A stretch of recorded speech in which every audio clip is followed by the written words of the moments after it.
Muy buenos días, amigos y amigos de México. Buenas tardes aquí en España. Yo soy Roberto Álvarez, fundador de Gaptime. Y bueno, vengo a hablaros un poco primero de nuestra actividad, lo que hacemos, cómo ayudamos a colegios y familias en materia de educación digital y también queríamos enseñaros la plataforma que hemos diseñado para precisamente ayudar a los colegios en esta materia, ¿no? Gaptime es una iniciativa de impacto social cuyo objetivo o cuya misión es educar para proteger a niños, niñas y adolescentes ante los riesgos de Internet, redes sociales y móviles. Y para ello facilitamos a colegios y familias los tres pilares que sostienen el bienestar digital de las personas, que son entornos conectados ciberseguros, prevención y competencia digital y tecnología para ayudarles a hacer esta supervisión. Gaptime está acreditado por la Organización Europea de Ciberseguridad con el sello Cybersecurity Made in Europe y ha obtenido diferentes reconocimientos que luego veremos. ¿Quiénes somos? Principalmente Roberto, Rosa, yo mismo, Rosa, Verónica y Marco dirigimos la empresa, pero además estamos apoyados por el clúster EduTech, por Unescochea, Cybersecurity Ventures es el representante, es el proceso de aceleración de INCIBER para proyectos de valor como el nuestro, y SIC Spain, que es una asociación que vela por hacer de Internet un lugar más seguro para niños y niñas. Como decía, ha obtenido diferentes reconocimientos, no me detengo aquí. Y sí venía a hablaros, como os decía, de ciberseguridad, ¿no? Porque ciberseguridad hasta hoy se entendía como, es un concepto, o era un concepto que parecía que aplicaba únicamente a las infraestructuras, a las máquinas, pero cada vez es más claro que no solo son ciberseguridad las máquinas, también lo son las personas. Y de hecho el 85% de ciberataques a empresas se hacen a través de las personas. Todo empieza con un phishing, una suplantación de identidad y desde ahí se toma el control de la organización, ¿no? Por tanto, el factor humano es el eslabón más débil a día de hoy en las estrategias para desplegar ciberseguridad.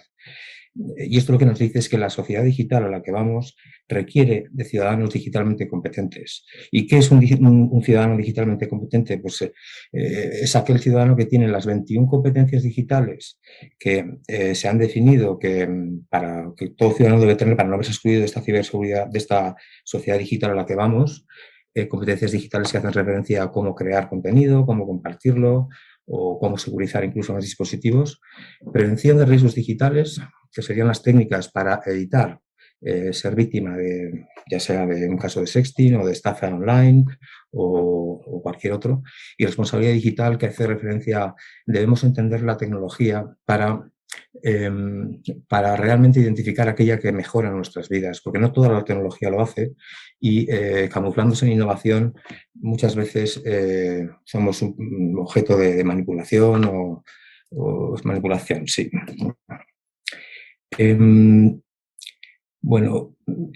Nosotros defendemos el concepto de cultura de ciberseguridad y esto es lo que realmente protegerá a nuestra sociedad de la exposición al malware que tenemos, a ciberdelincuentes, etcétera, ¿no? Esta estrategia inevitablemente nos va a llevar bastante tiempo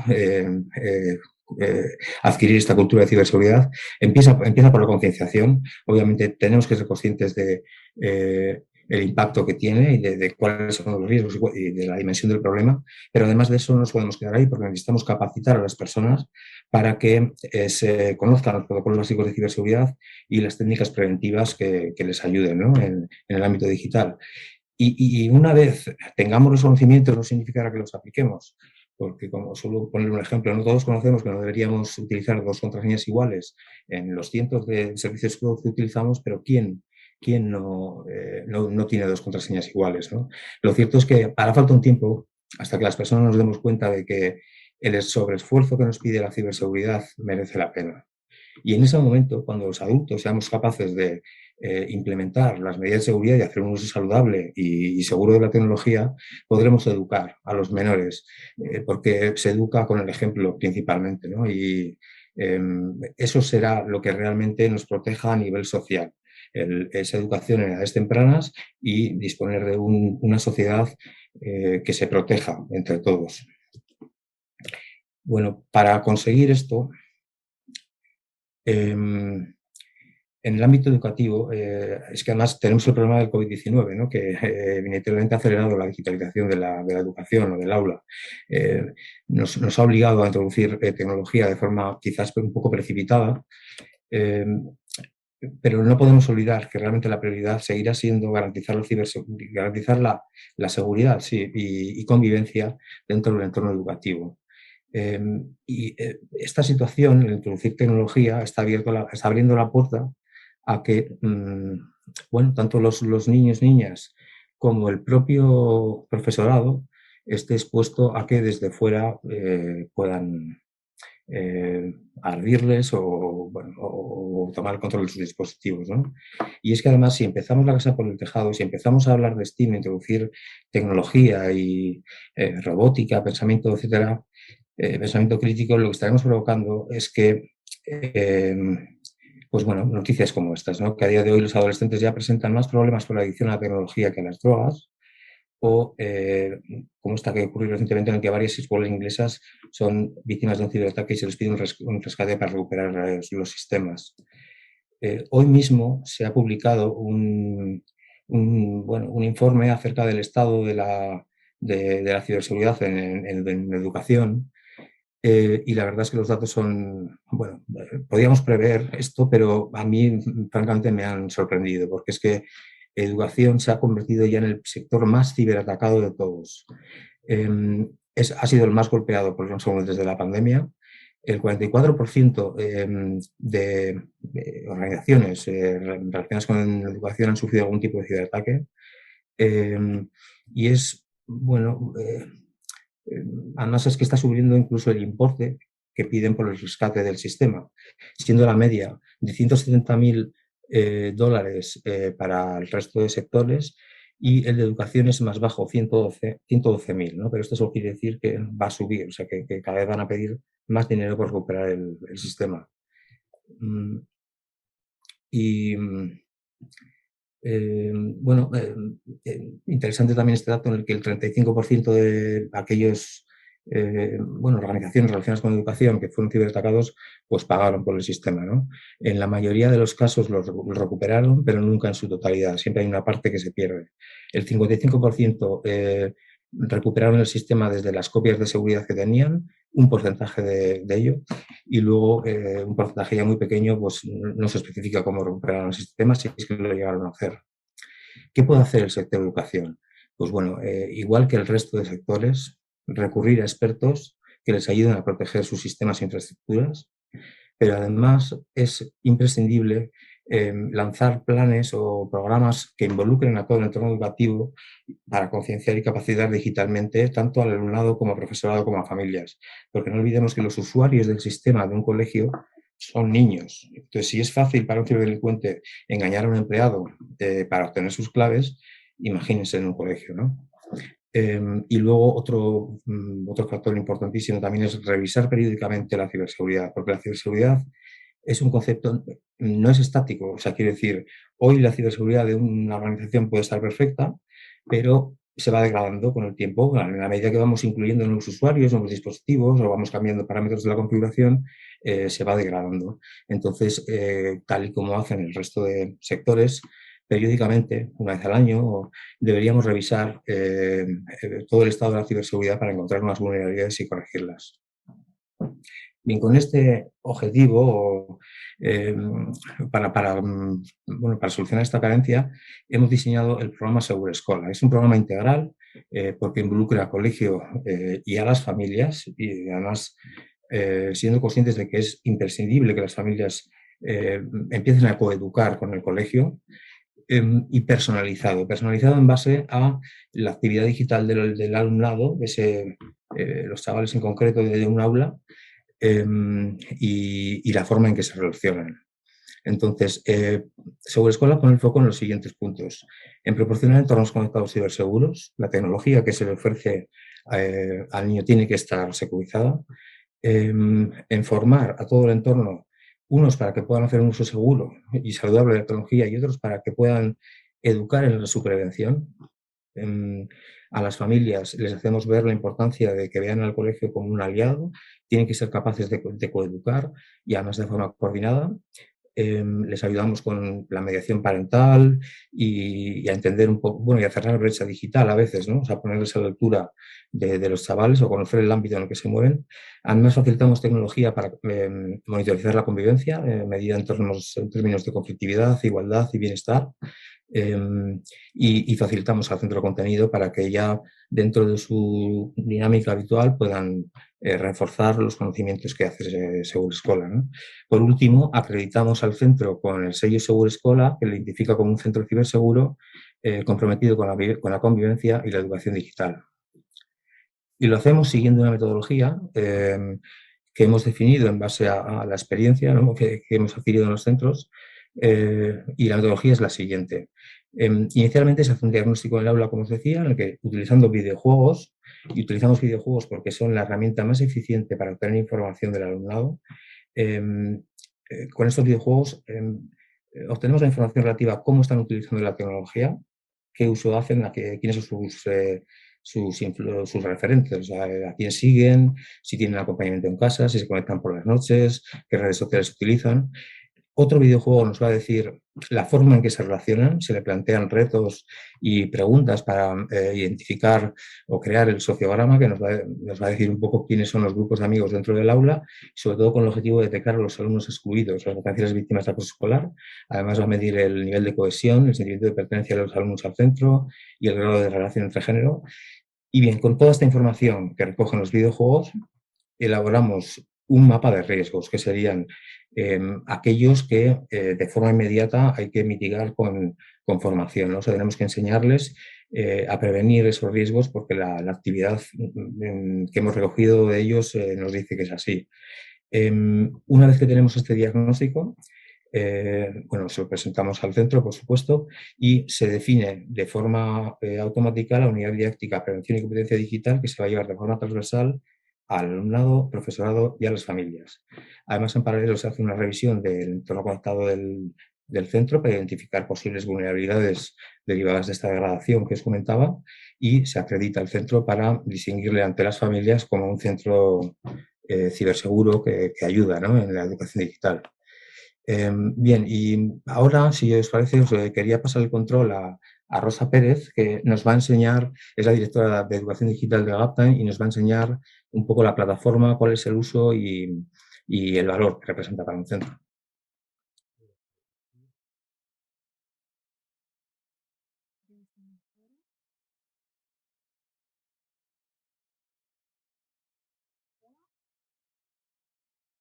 Hola, buenas tardes.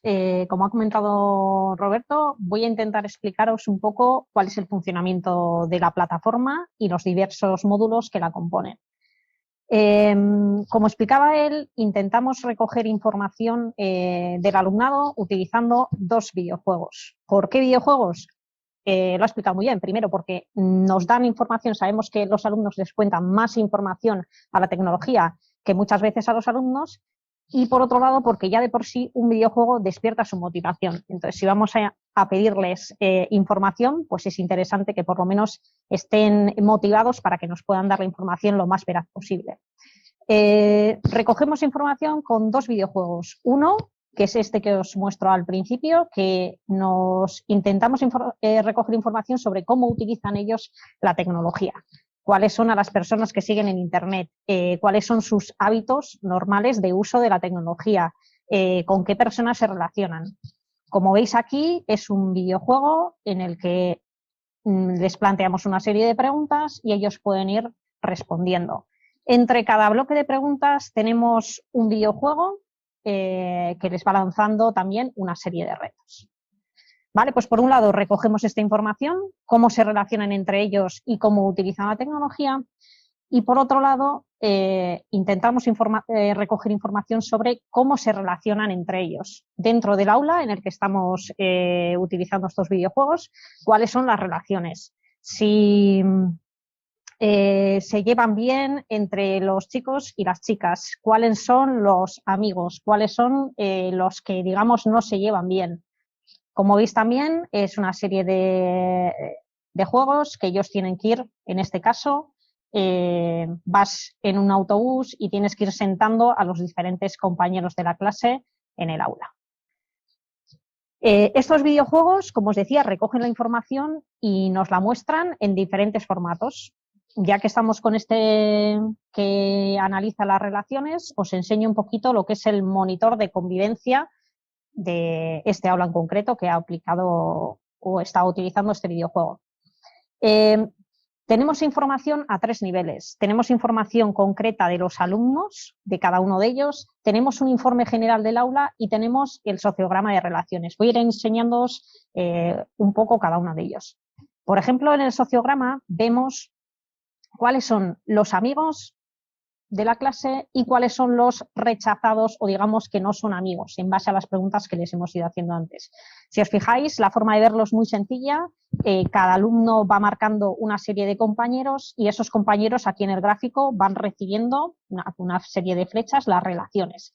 También estas relaciones tienen diferentes niveles y podemos ver pues si un alumno tiene pocas relaciones, aparece en este color, significa que está un poco aislado o por lo menos no tiene muchas relaciones de amistad de la clase. Sin embargo, en el campo de los rechazados, quizá que muchas personas la hayan elegido como rechazado, como puede ser este caso, pues quizá no es lo mejor. Además de esta información, como os decía, también tenemos la información general de la clase. En la información general de la clase tenemos el perfilado de cada uno de los alumnos, que así podemos ser líderes, mediadores excelentes, pero sobre todo es interesante ver que tenemos posibles alumnos vulnerables o posibles niños invisibles, que son aquellos que no tienen muchas relaciones dentro del aula.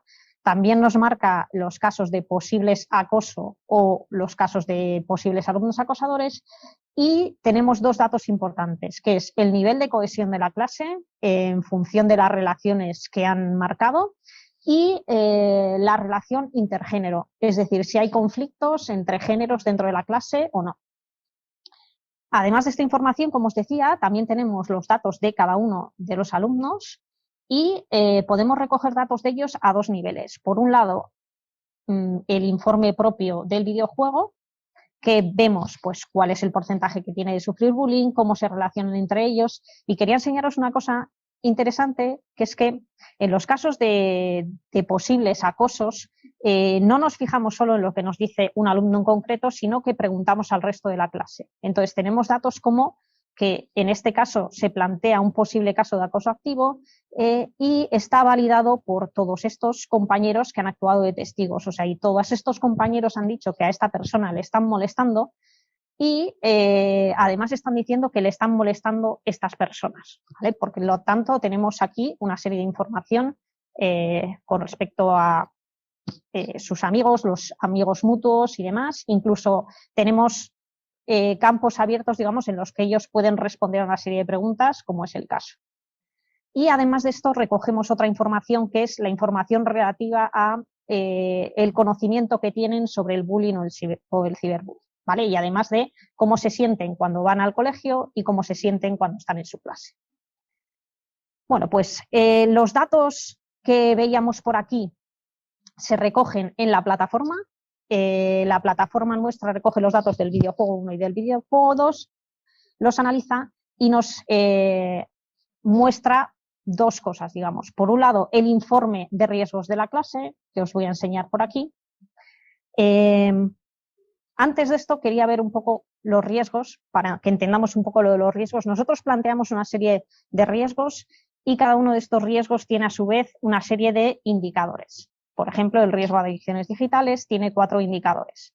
Estos indicadores han sido definidos por nuestra parte, por parte de Gaptan y además en colaboración con algunas universidades como la Universidad Complutense de Madrid y la Universidad de Deusto. Estos expertos nos ayudan a analizar cada uno de estos riesgos y cada uno de los indicadores. Todos estos tienen a su vez, pues para medirlos, una serie de preguntas que son las que se recogen en los videojuegos. Por lo tanto, aquí definimos cuáles son las preguntas, cada una de las preguntas, cuáles son los sensores que vamos a utilizar y en base a eso obtenemos los riesgos que aplican en concreto a ese aula. Como os decía, esto lo podemos ver posteriormente en el informe de riesgos, que es algo como así, una clase, obtenemos un informe en el que nos marcan pues desde cuáles son los diferentes riesgos que han aplicado a esta clase. En rojo nos marcan, en base a ese umbral que hemos definido, cuáles se han activado, en verde los que todavía no se han activado. Y aquí podemos ver cuál es el umbral definido por cada uno de ellos y cuál es la puntuación, digamos, que se ha obtenido. Siempre las puntuaciones trabajamos en base a 10 puntos. También podemos ver aquí de forma más gráfica pues, cuál es el riesgo más alto que se ha dado en esta clase. Este informe también podemos obtenerlo no solo a nivel de aula, sino también lo podemos ver a nivel de alumno. Como veis aquí, podemos ver este alumno en concreto, cuáles son los diferentes riesgos que han saltado en este caso. ¿Vale? Es importante también que sepamos que el saber cuál es el alumno en concreto, nosotros no podemos saberlo. Al final, cada uno de los datos o lanzar los diferentes videojuegos para que los alumnos puedan utilizarlos, se requiere una clave por nuestra parte y un nick, que no tiene por qué ser identificativo del alumno. Sí que en la parte de relaciones, en el mapa de convivencia, sí que tenemos nombres y apellidos, pero solo son conocidos por el colegio. Nosotros no utilizamos ninguno de esos datos. Bueno, además, una vez que ya sabemos todos estos datos, por medio de un monitor que utiliza inteligencia artificial, recoge todo eso y nos crea la mejor unidad didáctica para esa clase en concreto. En realidad, más que una unidad didáctica, como comentaba antes Roberto, son 3 unidades didácticas, porque es una para el alumnado, otra para el profesorado y otra para las familias. Os enseño aquí un poquito más o menos cómo sería cada una de estas. Las unidades didácticas son siempre en formato vídeo o materiales complementarios. En el caso del alumnado es aproximadamente unas 6 horas de duración y hablamos sobre riesgos digitales, privacidad, identidad digital y netiqueta. En el caso del profesorado también tiene diferentes módulos, más o menos son unas 4 horas aproximadas de duración y ahí hablamos de pautas básicas de ciberseguridad como docentes, hablamos también de riesgos digitales para que los conozcan y tenemos un módulo específico de bullying y ciberbullying. Y en cuanto a las familias, también reciben su unidad didáctica con su formato vídeo para que la puedan ver cuando ellos quieran y a su ritmo. En este caso, más o menos aproximadamente son unas 10 horas de duración y hablamos sobre brecha digital, sobre mediación parental, también hablamos sobre riesgos digitales y en ciertos puntos sobre bullying y ciberbullying. Y para terminar, los centros reciben, además de todo esto, un informe concreto de todo el centro, para ver la situación de todo el centro. Si en un centro, por ejemplo, se han evaluado 3 o 4 aulas, reciben el informe completo. En este informe nosotros medimos el nivel de convivencia o mostramos unos valores que muestran el nivel de convivencia escolar. El nivel de convivencia escolar lo medimos en base a 3 valores. El nivel de violencia, que es decir, más o menos cuál es el grado de conexión que hay en el aula, si hay muchos conflictos, si hay casos de acoso identificados o no.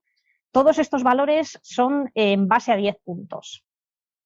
Además del nivel de violencia, se mide el nivel de igualdad, teniendo en cuenta pues, los conflictos que pueda haber entre géneros, una serie de variables, y el nivel de bienestar, cómo se sienten ellos cuando van al colegio y cómo se sienten ellos cuando están en su aula. Con estos 3 valores es como calculamos el nivel de convivencia escolar, que es lo que al final nos basamos para hacer comparativas y ver evoluciones futuras de los diferentes colegios. Creo que es todo por ahora. Muchas gracias por invitarnos y cualquier pregunta que tengáis podemos hacerla.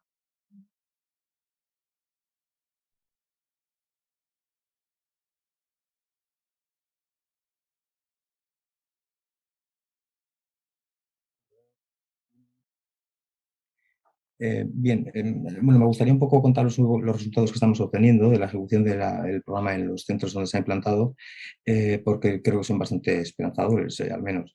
Se han mejorado, bueno, primero se han identificado vulnerabilidades críticas de ciberseguridad en los sistemas de todos los centros auditados. Esto no es una situación dramática, porque realmente es muy probable que la mayoría de las empresas, en el mundo de empresas, esté igual, ¿no? Pero lo que sí nos dice es que hay que hacerlo periódicamente, porque inevitablemente se va degradando. Y luego, en materia de convivencia, lo que ya sabemos es que mejoramos en aproximadamente 3 meses, entre 2 y 3 meses, que es lo que se tarda en implantar. Se puede hacer más rápido, pero bueno, la convivencia mejora en un 13% de media, se reduce la conflictividad en un 14%, el nivel de igualdad mejora en un 6% y el de bienestar del alumnado en un 15%. Esto sería únicamente en un año durante los 2 meses que se implanta la solución, pero si, como deberíamos hacerlo año tras año, en quinto de primaria aproximadamente, entre los chavales de 8 o 9 años y 12, 13, que es donde aplica el programa, si lo vamos regularmente implantando, pues la convivencia mejorará inevitablemente mucho más. Decir también que estamos identificando un posible caso de bullying y 2 alumnos excluidos por cada aula, que esto casa con los informes que están liberando desde UNICEF, Save the Children, etcétera, en que la situación del bullying y ciberbullying es bastante más, bueno, tiene bastante más impacto de lo que pensábamos. Y bueno, y escuelas donde se ha implantado el programa, pues algunas son referentes, ¿no? Como Sé que el Castillo, un colegio internacional, en La Paz, en Bolivia, en el Colegio Montessori también se ha implantado, y luego en España, en centros de País Vasco como la Castola La Guaseta o el Colegio Trueba, ¿no? Son centros referentes donde además el nivel de satisfacción tanto del alumnado como del profesorado y las familias es muy alto. Aquí tengo algunas valoraciones que no os voy a poner, pero bueno, creemos que es una solución que realmente cumple su cometido y que nuestra intención es llevar ahora no solo a los colegios de España, sino a Latinoamérica, por supuesto. No sé si Rosa queda algo más para que tú completes. Nada, animaros a todos, que aunque hemos pasado un poco por encima y muy rápido queríamos enseñaros la plataforma, cualquier duda que tengáis que nos comentéis, cualquier aportación, y si alguien quiere que se lo expliquemos un poco más en detalle, pues aquí estamos para lo que necesitéis. Ahí ya os dejamos nuestro contacto. Y nada, muchas gracias por todo, amigos, para lo que necesitéis.